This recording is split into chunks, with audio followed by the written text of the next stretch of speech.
क्या आपके सरनेम या कास्ट ने आपका आईक्यू डिसाइड किया? इंडिया में एक आईक्यू टेस्ट हुआ था 1944 में, जिसमें ब्राह्मण्स ने 102 स्कोर किया, क्षत्रियाज ने 101, वैश्याज ने 99 और शूद्राज ने 95। और आज भी यही डेटा यूज होता है ये प्रूफ करने के लिए कि हायरार्की नेचुरल है, जेनेटिक है, वेल डिजर्व्ड है। इतने वर्ष में कौन चमार का लड़का टॉपर हुआ वर्ल्ड में? पढ़ नहीं सकता, उसके समझ नहीं आ सकता है, विद्वान नहीं हो सकता है। ब्राह्मणों का ज्ञान अर्जन धर्म है और जो है शूद्रों को सेवा करना, ऐसे बताया। इस देश में केवल शिक्षा प्राप्त करने का अधिकार पंडितों को है। कभी सोचा है क्यों कुछ लोगों को बस जल्दी समझ आ जाता है मगर आपको वही चीज थोड़ा सा लेट? क्लास में, ऑफिस में, लाइफ में मेहनत तो आप काफी करते हो, फिर भी एवरेज ही रह जाते हो। और फिर एक डेंजरस ख्याल आता है, क्या ये सिर्फ प्रैक्टिस की कमी है या शायद मेरे दिमाग की कैपेसिटी जो पहले से ही सेट हो चुकी है? डेटा के हिसाब से भी अपर कास्ट वाले ज्यादा व्हाइट कॉलर और गवर्नमेंट जॉब्स में हैं और लोअर कास्ट वाले ज्यादा मैनुअल लेबर या ब्लू कॉलर जॉब्स में हैं। अपर कास्ट का एसेट ओनरशिप और वेल्थ भी लोअर क्लास से जनरली ज्यादा है और अपनी पॉपुलेशन के मुकाबले वो कई ज्यादा वेल्थ ओन करते हैं अनलाइक लोअर कास्ट। सो क्या अपर कास्ट वाले इसीलिए आगे हैं क्योंकि जेनेटिकली ही वो ज्यादा इंटेलिजेंट होते हैं, बेहतर जीन्स, या फिर सिस्टम ही ऐसा बनाया गया है कि वो हमेशा आगे रहें? कॉम्पिटिटिव एग्जाम्स में भी देखना, कितने लोग आईआईटी या यूपीएससी क्रैक ही नहीं कर पाते पूरी जी जान लगाने के बाद भी। 5 साल आपने 5 अटेम्प्ट दिए लेकिन अब 7 साल से आओ, घर वाले कुछ बोलते हैं, अब आगे क्या? मेरे को देख के पता लग जाता है कि ये क्या बोलना चाह रहे हैं लेकिन बोल नहीं पा रहे हैं, तो वो खुद को फील हो जाता है। शादी छूट गई, गर्लफ्रेंड छूट गई, एक इन्फीरियरिटी कॉम्प्लेक्स आया, डिप्रेशन हुआ, ये सारी चीज़ें हुई। और एक टाइम के बाद में जब जॉब मिलती है उसका भी कोई मतलब नहीं रहता। यूपीएससी में भी देखोगे पिछले 5 साल के रिजल्ट्स में 3 बार नंबर 1 रैंक ब्राह्मण कास्ट के स्टूडेंट्स ने सिक्योर किया। इसी तरह कितने लोग बिजनेस खड़ा नहीं कर पाते, अपने चॉइस के करियर में ग्रो नहीं कर पाते? क्या नाकामयाबी के पीछे की वजह सिर्फ हार्डवर्क की कमी है या फिर जेनेटिक इंटेलिजेंस का गैप? अब अगर इंटेलिजेंस मोस्टली जेनेटिक है तो ये पैटर्न सिर्फ इंडिया में नहीं बल्कि इंटरनेशनली भी दिखना चाहिए। 2009 में 2 इंडियन स्टेट्स ने इंटरनेशनल पीसा टेस्ट दिया था, math and science based test जो स्ट्रांगली आईक्यू से कोरिलेट करता है, और इंडिया 74 कंट्रीज और रीजन्स में सेकंड आया पीछे से, ओनली बीटिंग कजाकिस्तान। क्या इंडिया इसीलिए पीछे है क्योंकि हमारा एवरेज आईक्यू दूसरे देशों से कम है? क्यों व्हाइट्स ने सदियों तक दुनिया पर राज किया मगर ब्लैक्स या इंडियंस ने नहीं? क्या इंसान के रेस और एथनिसिटी का भी उसके इंटेलिजेंस से कोई लिंक हो सकता है? 14 अगस्त 1839 एक American physician Samuel George Morton अपने टेबल पर 4 स्कल्स रखते हैं, साइज बड़े से छोटा। पहला व्हाइट एथनिसिटी का एक average skull, second native American, third Indian और फोर्थ ब्लैक। इन्होंने 100 से भी ज्यादा स्कल्स दुनिया भर से लाए थे, एवरेज निकाला और फिर एक दावा ठोका, स्कल का size is equal to intelligence और एक इंसान का इंटेलिजेंस उसकी एथनिसिटी से लिंक्ड है। उनका लॉजिक सिंपल था, एवोल्यूशन ने दिखाया है कि जैसे जैसे स्कल साइज बढ़ता गया इंटेलिजेंस भी बढ़ती गई, और सोसाइटी में भी तो यही पैटर्न है। जो ग्रुप सबसे ज्यादा आगे है उनके स्कल्स का साइज भी सबसे बड़ा है। तो फिर ये कोइंसिडेंस कैसे हो सकता है? ये पहली बार था जब किसी ने हायरार्की को फीलिंग से निकालकर नंबर्स में कन्वर्ट कर दिया था। और जब किसी आइडिया को साइंस का लेबल मिल जाता है वो एक्सप्लेनेशन नहीं रहता, जस्टिफिकेशन बन जाता है। कोलोनियलिज्म, स्लेवरी, सोशल हायरार्की अब गलत नहीं नेचुरल लगने लगे थे। According to God's will, the white race should be preserved and not be swallowed up by an inferior race. फिर एंट्री होती है फ्रांस बोआज की। उन्होंने यूएस में आए इमिग्रेंट्स पर स्टडीज की थी और एक शॉकिंग डिस्कवरी रिवील की। एक ही फैमिली में सिर्फ एक जनरेशन के बाद स्कल का शेप चेंज हो रहा था। जिसे हम फिक्स्ड मान रहे थे, शायद एनवायरनमेंट उसे भी चेंज कर रहा था। पर प्रॉब्लम यह थी कि बोआज का आंसर सिंपल नहीं था। उन्होंने कहा इंसान को अगर समझना है तो सिस्टम की रियलिटी को समझना पड़ेगा, और सिस्टम कॉम्प्लिकेटेड होता है, कॉम्प्लेक्स आइडियाज वायरल नहीं होते। इसीलिए मॉर्टन जीता और बोआज की आवाज दब गई। कई सालों तक यह डिबेट चलता रहा। फिर 1994 एक ऐसी कंट्रोवर्शियल किताब पब्लिश होती है जिसने पूरे समाज को ही हिलाकर रख दिया, the infamous bell curve by Harvard psychologist Richard J Herrnstein and Charles Murray. ये फेमस बेल कर्व देखना, इनका दावा था कि ब्लैक्स का एवरेज आईक्यू व्हाइट से स्टैटिस्टिकली अच्छा खासा कम पाया गया। IQ 50 से 80% हेरिडिटरी होता है और मोस्टली फिक्स्ड होता है, यानी ज्यादा इंक्रीज नहीं कर सकते, और इसी वजह से क्लास सिस्टम नेचुरली क्रिएट होता है। सोसाइटी इंटेलिजेंस के बेसिस पर 2 क्लासेस में बटी हुई है, हाई IQ एलीट क्लास और लो IQ under class. High IQ class के लोग नेचुरली अमीर और सक्सेसफुल बनते हैं और लो IQ क्लास के लोग नेचुरली गरीब और अनसक्सेसफुल बनते हैं, इवन क्राइम्स में भी ज्यादा शामिल होते हैं। और सबसे डेंजरस बात, ये कोई रैंडम लोग नहीं थे, हार्वर्ड रिसर्चर्स थे, साइंटिफिक बैकिंग के साथ। एक वर्डिक्ट, हायरार्की नेचुरल है। इसके बाद सवाल अब सिर्फ मॉरल भी नहीं रहा, बल्कि वजूद का ही बन गया, भविष्य का सवाल बन गया। क्योंकि अगर आपका कामयाब दोस्त सिर्फ इसीलिए आपसे आगे है क्योंकि उसे आपसे बेहतर दिमाग मिला, तो फिर हार्डवर्क का क्या, मेरिटोक्रेसी का क्या, और डेमोक्रेसी? ये सब बस सिर्फ कंफर्टिंग कहानियां हैं। 1970s से ही पैरेलली एक और रिसर्च चलती आ रही थी, जिसकी कुछ खोजें सिस्टम को अंदर से क्रैक करना शुरू कर देती है।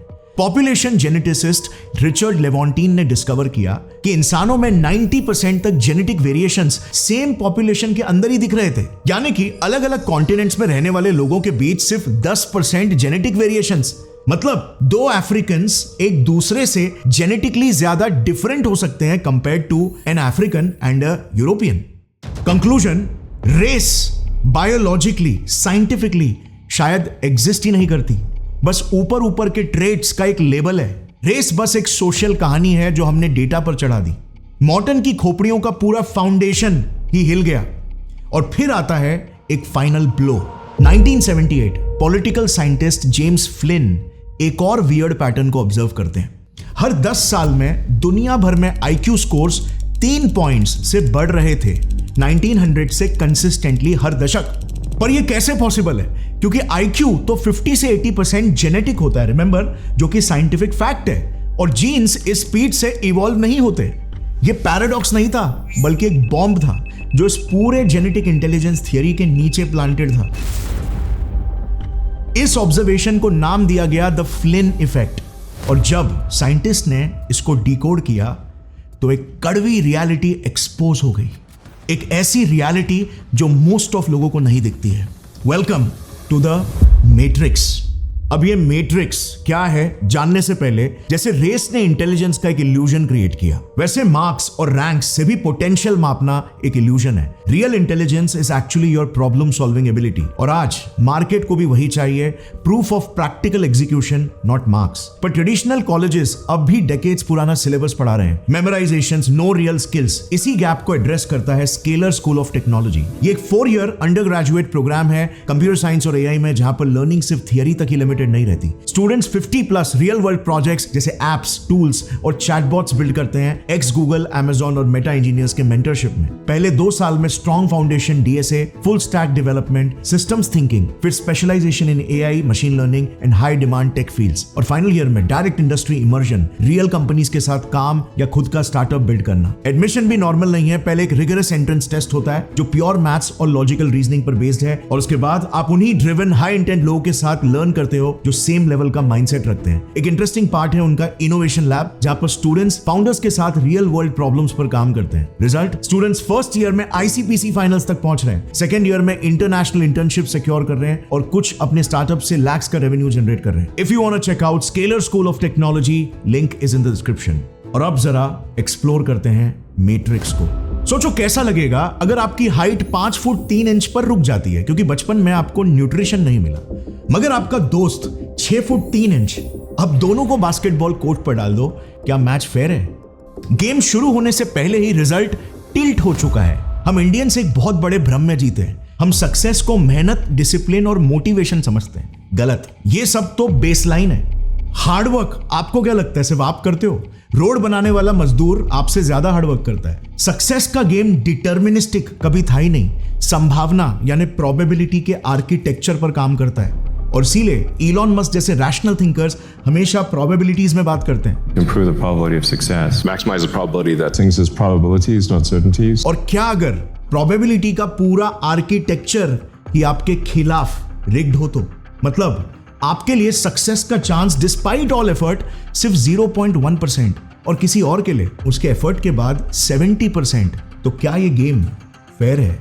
My dad has never been in a Dharma film. He never went on coffee with Karan. सबका स्ट्रगल अलग होता है। डिफरेंस यही है कि जहाँ हमारे सपने पूरे होते हैं वहाँ इनका स्ट्रगल शुरू होता है। चलो एक सिंपल सी साइंटिफिकली बैक्ड कहानी से इस कड़वी रियलिटी को एक्सपोज करता हूँ। राहुल, राज और रोहन तीनों एक ही जिम के दोस्त हैं। Same age, same city, almost same genetic potential. मगर आज राहुल की सैलरी 1.5 लाख रुपए पर मंथ, राज की 50,000 और रोहन फैक्ट्री सुपरवाइजर है, सैलरी 22,000 रुपए। और तीनों यही सोचते हैं कि कुछ लोग नेचुरली ज्यादा इंटेलिजेंट होते हैं। अब देखना इनसेन साइंटिफिक सबूतों के साथ कि ये सोच कितनी बड़ी झूठ है। एंटर करते हैं फेज 1 में। साल 1999, 3 हॉस्पिटल्स, 3 अलग दुनियाएं। राहुल का जन्म साउथ मुंबई के प्राइवेट हॉस्पिटल में हुआ। मां ने प्रेगनेंसी में न्यूट्रिशनिस्ट रखा, आयरन, DHA, फॉलिक एसिड सब मॉनिटर्ड, घर पर AC नर्सरी, मां का 6 महीने का रिलैक्स मैटरनिटी लीव। 3 साल तक जब बच्चे का दिमाग 90% डेवलप होता है, बाप इवनिंग्स में राहुल के साथ बैठते, बुक्स पढ़ते, चीजें एक्सप्लेन करते। देखो बेटा, ये मून है, ये क्यों चमकता है देखना चाहोगे? अमेरिकन फेडरेशन ऑफ टीचर्स के अनुसार अपर क्लास के बच्चे एज 3 तक 3 करोड़ ज्यादा वर्ड्स सुन चुके होते हैं। 3 करोड़ वर्ड्स। हर वर्ड एक न्यूरल पाथवे, हर पाथवे फ्यूचर इंटेलिजेंस का बिल्डिंग ब्लॉक। राहुल को मिला एक हाई इंटेलेक्चुअल स्टिमुलेशन वाला स्ट्रेस फ्री और न्यूट्रिशन रिच एनवायरनमेंट, और इसीलिए उसकी vocabulary at age 3 1200 words, multiplier score 1.5x। दूसरी तरफ राज का जन्म सेमी प्राइवेट वार्ड, मां का मैटरनिटी लीव 2 महीने, ठीक था सब, खाना मिलता था, प्यार था, मगर मोस्ट डिनर कॉन्वर्जेशंस ऐसे होते। आज बॉस ने ये कहा, EMI का क्या करे, अगले महीने का बजट कैसे मैनेज करे। इंटेलेक्चुअल स्टिमुलेशन भी कम था, क्यूरियोसिटी भी एंकरेज नहीं होती थी, और इसीलिए राज की vocabulary at age 3 700 words, multiplier score 1.2x। अब रोहन, सरकारी हॉस्पिटल धारावी के पास, मां को प्रेगनेंसी में न्यूट्रिशन डेफिशिएंसी हो गई, जो इंडिया की 54% प्रेग्नेंट वुमेन को होती है। बर्थ वेट स्लाइटली लो, घर एक 10 बाय 12 का कमरा, 6 लोग और रोज गाली गलोज। ब्रेन सेल्स डिवाइड हो रहे थे एक chronically stressed, nutrition deficient environment में। रोहन की vocabulary at age 3 300 words, multiplier score 1.0x। अब डेंजरस साइन समझना, बर्थ से पहले और पहले के 2 सालों में न्यूट्रिशन डेफिशिएंसी अकेले परमानेंटली 9 से 10 IQ पॉइंट्स को डिस्ट्रॉय कर सकती है, और इंडिया में ऑलमोस्ट 50% बच्चे यानी 6.2 करोड़ इस वक्त माल न्यूट्रिशन का शिकार है। यूके की एक शॉकिंग स्टडी, 14,853 बच्चे एज 2 से 16 तक ट्रैक किए गए।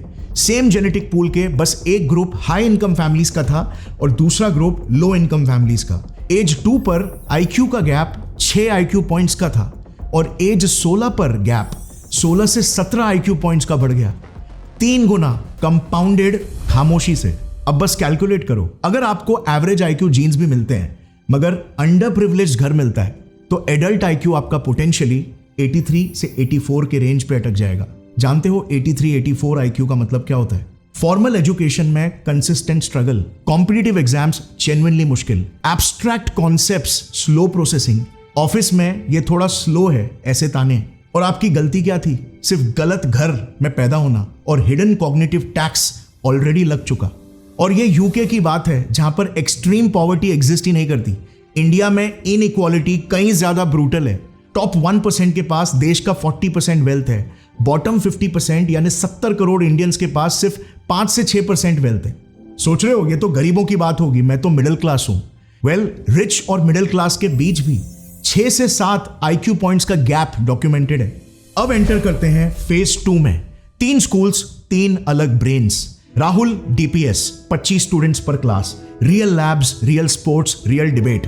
सिर्फ सिलेबस नहीं पढ़ाया गया, सिखाया गया प्लानिंग कैसे करे, फोकस कैसे करे, कैसे एक बड़ी प्रॉब्लम को छोटे छोटे स्टेप्स में तोड़ के सॉल्व करे। रोज प्री फ्रंटल कॉर्टेक्स का exercise, executive intelligence develop, multiplier score 2x।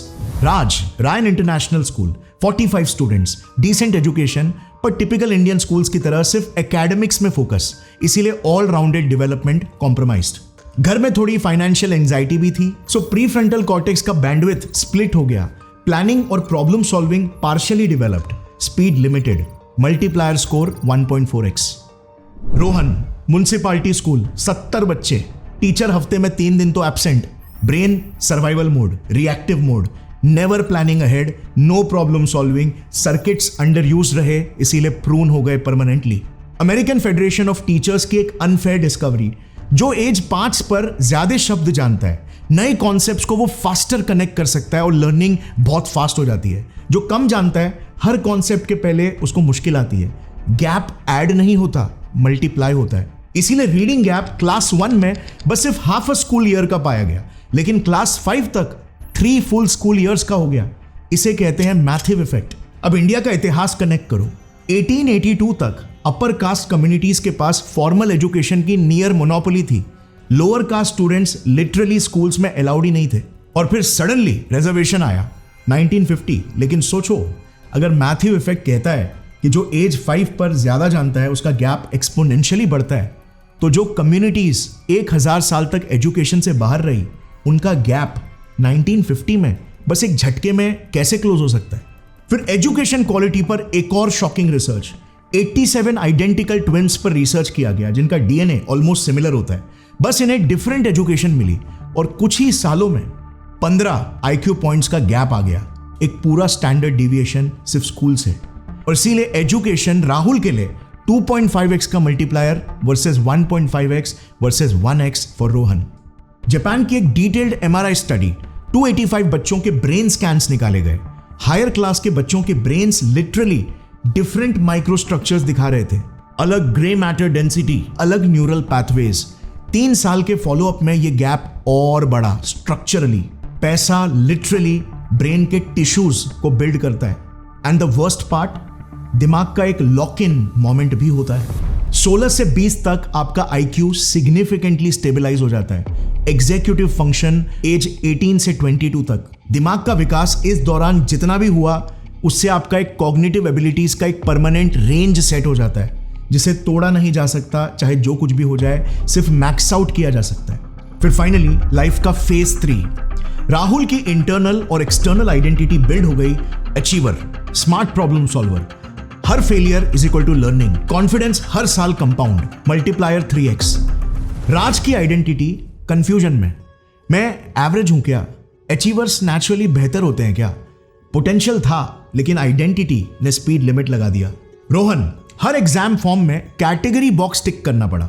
हर इंटरव्यू में एक्सेंट जज हुआ, कॉलेज नेम जज हुआ, कल्चरल फिट जज हुआ। ब्रेन का एक हिस्सा हमेशा अपने एग्जिस्टेंस को जस्टिफाई करने में लगा रहा। वो बैंडविड्थ जो प्रॉब्लम सॉल्व करने के लिए चाहिए थी, स्टीरियोटाइप टैग्स ने छीन ली। सोशल आइडेंटिटी टैग कितना डेंजरस होता है, ये एक्सपेरिमेंट बताता है। फ्रेंच रिसर्चर्स ने एक IQ एक्सपेरिमेंट किया, high income versus low income student groups के बीच। Same IQ range, same university, same questions, सिर्फ इंस्ट्रक्शंस अलग थे। ग्रुप ए को बोला गया ये टेस्ट तुम्हारी इंटेलेक्चुअल एबिलिटी मेजर करता है, और ग्रुप बी को बोला गया ये कोई टेस्ट नहीं है, ये तो सिर्फ प्रॉब्लम सॉल्विंग एक्सरसाइज है। और रिजल्ट, ग्रुप ए में लो इनकम स्टूडेंट्स ने सिग्निफिकेंटली वर्स परफॉर्म किया, मगर ग्रुप बी में वही स्टूडेंट्स ने अच्छा परफॉर्म किया, गैप कंप्लीटली डिसअपीयर हो गया। Reason, identity stereotype threat. मेरे जैसे लोग ज्यादा स्कोर नहीं करते, अगर मैं फेल हो गया तो प्रूव हो जाएगा कि मैं फेलियर हूं। दिमाग स्ट्रेस में और परफॉर्मेंस कोलैप्स।